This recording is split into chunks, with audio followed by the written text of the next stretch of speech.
Hi, my name is Anne and I am here today to talk to you about what should be on your CV.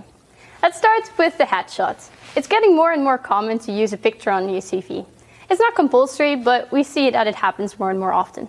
If you decide to use one, make sure it's a business-like and friendly picture. Then let's look at your name. It's your name. Make sure people remember it, so make it a little bit bigger than the rest of your text. And then there is a last section that can be up here at the top of your CV, which is a personal profile. This is where you can describe yourself in roughly 3 sentences. Make sure that you also state what you're looking for, an internship, a job, in which sector. So which personal details should be on your CV besides your name? Well, first of all, it's important that they can contact you. So make sure that your email address is on there and your phone number. Also, add your city of residence. That way they know where you're living at the moment.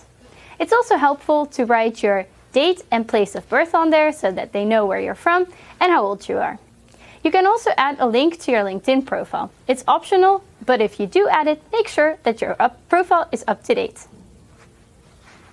Let's talk about structure and the layout. My advice would be to make a timeline on the left of your CV and on the right side you give the information.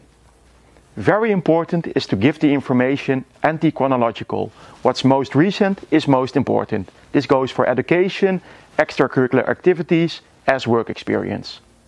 If you just graduated, my advice would be to start with education, as this is what you have been doing full-time the last years before you start applying. Firstly, start with the name of the program and the institution where you studied.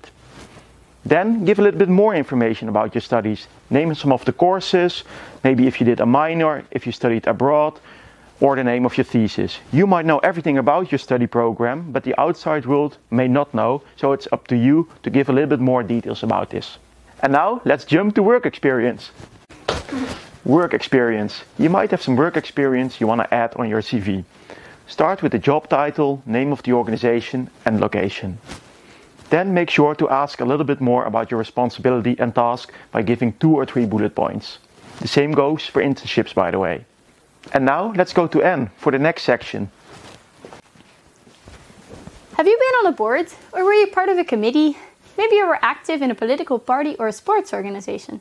You can put all of those experiences under extracurricular activities. Make sure that you list them in the same way as you did with your work experience.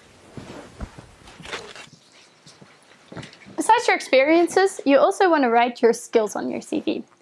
First of all, there are your language skills. Write them down and then also write the proficiency for each skill that you master. Secondly, there are your computer skills. If they stretch beyond Microsoft Office, do state them on there as well. For instance, SPSS. Thirdly, you want to write your interests on there. This can be a nice icebreaker during your first interview, but it also gives a little bit of body to who you are and what your interests are. Fourth, the references. Don't write the full contact information on there yet. Just write references upon request. This gives you the advantage that you can contact the person first and let them know that they will be reached out to. Lastly, I have 3 tips for you. First of all, make sure you're consistent throughout your CV. This goes for language, font, and layout. Secondly, make sure that you use a template in an easy-to-use platform, such as Word or Canva.com.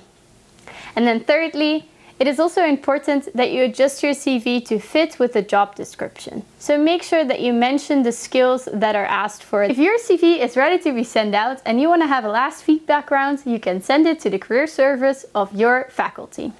Also, for a few more tips, you can have a look at the career zone. Then we can only wish you good luck!